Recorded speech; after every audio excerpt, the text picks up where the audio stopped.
Fret buzz is something that is a problem for most bass players at some point, something that I had to deal with, and I'm going to show you how to get better at getting a nice sound out of your bass without making it buzz. Sometimes it can be a problem with your bass, but more often than not, it has to do with how you're playing it, and it probably has something to do with your left hand, something to do with how you're fretting down here.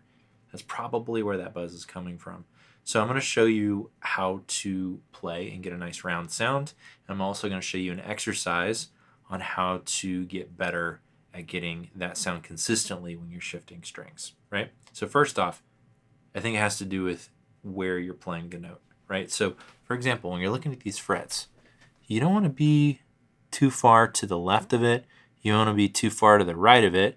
You want to be right on it and maybe just a hair to the left. I find that's the best sound. So check it out. Like, for example, here's a nice round sound, right?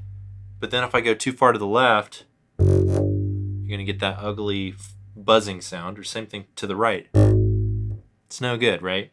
You want to get right on it and just to the left of it and focus on getting a nice big round sound, right? You can take your time with this.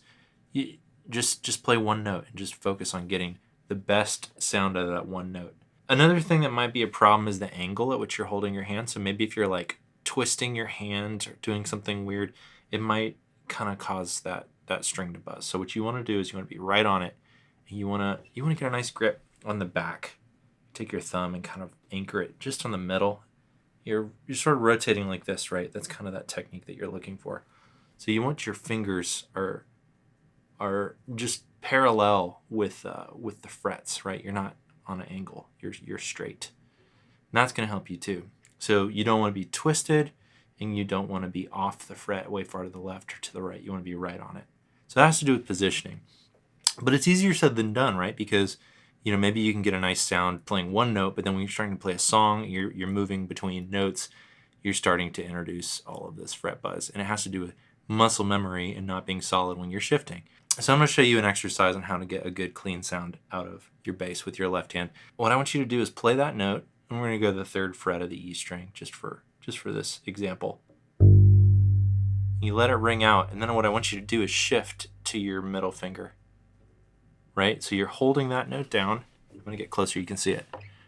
You're going to hold this note down and then shift and play it on your middle finger. Shift again to your ring finger and your pinky.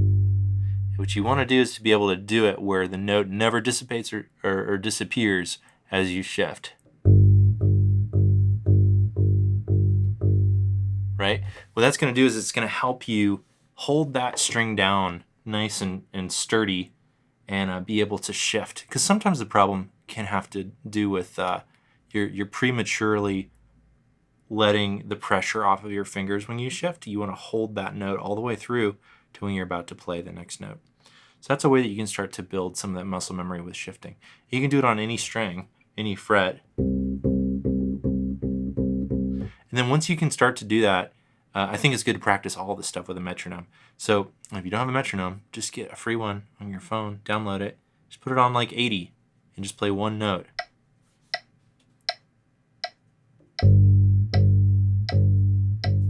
Once you can do that, start to incorporate that exercise where you're shifting. Once you can do that, double it. Try to do that without getting any fret buzz. And if you can't do that, that's okay. Just simplify it again. Go back to one note. Slowly bring the tempo up. Anytime you're practicing, it's good to incorporate a metronome. And anytime you're using a metronome, it's always good to go slower and get it perfect than to try and go fast and make it sloppy. Especially when you're dealing with like little mechanical things like this, things that have to do with little nuances and variations that you're doing with your fingers and your hands and your wrists.